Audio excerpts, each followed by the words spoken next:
What's the first thing you look at when you get a new tank? Probably its main armament. There are long-barreled and short-barreled guns of all sorts of calibers, as well as howitzers and whatnot. With that many different big guns, it's easy to forget about secondary armaments. And that's a shame, because machine guns, autocannons and rockets often prove to be invaluable assets, sometimes even more dangerous than all those howitzers. Today, we'll be talking about vehicles with the very best secondaries out there. Let's kick it off with the legendary T34 85, one of the most reliable and effective tanks of its class.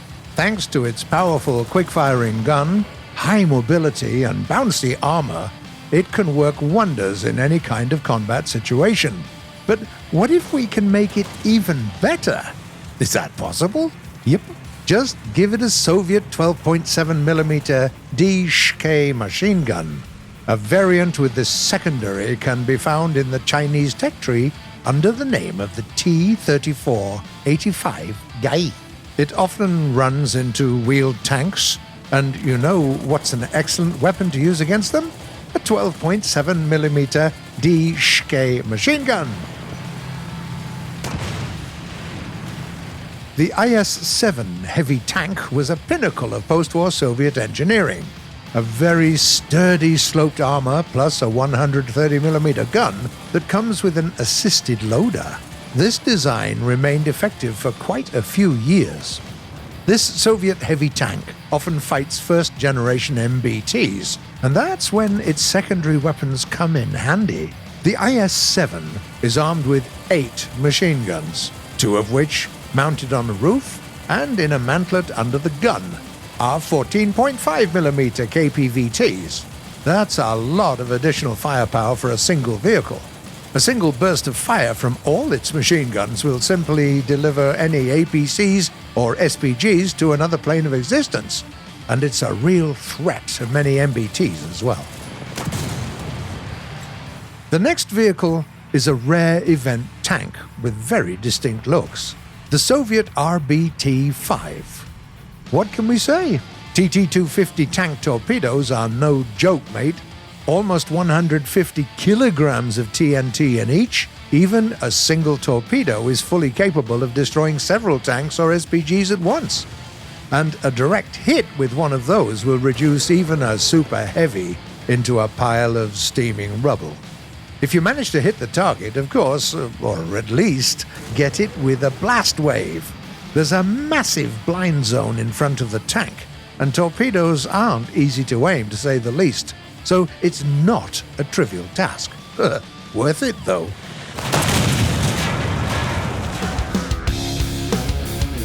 Then we have this European giant. The super rare E100 super heavy tank doesn't just have a machine gun to complement its main caliber. It comes with an auxiliary 75mm cannon mounted right next to its main 128mm gun. It takes your primary armament a long time to reload, so the second cannon often comes in handy, especially because it can shoot heat rounds penetrating 100mm of armor. Light tanks and armored cars? You'd better steer clear of this one. The Swedish premium called a Stridsvagn 81 that you can find in the British tech tree is basically a Centurion Mark III with all of its strengths and flaws. It's on the slower side, but tough and dangerous. This model has an ace up its sleeve. Take a look at its roof. There are a few launchers with Robot 52 ATGMs there, and each of those is capable of penetrating up to 600mm of armor at any range. Also, thanks to the way they're placed, you can fire them off almost simultaneously. A barrage or two of this sort often cause more damage than anything you can achieve with your main gun. There are a few other vehicles that we simply have to mention. They aren't the best of the best, but they all share one thing. They can give a hell of a fight without relying on their primary weapons. We're talking about vehicles like the heavily armored French Char B1 Turk. While its powerful hull-mounted 75mm cannon is reloading, you can deliver a final blow with a turreted 47mm armament. The T34 Heavy tank is also a very good pick. Lightly armored vehicles should be wary of this monster, even when its 120mm gun is on a reload. Thing is, this tank is also equipped with 2 regular machine guns and a high-caliber AA machine gun. Spot a wheeled tank or an SPAA vehicle? Easy pickings for you.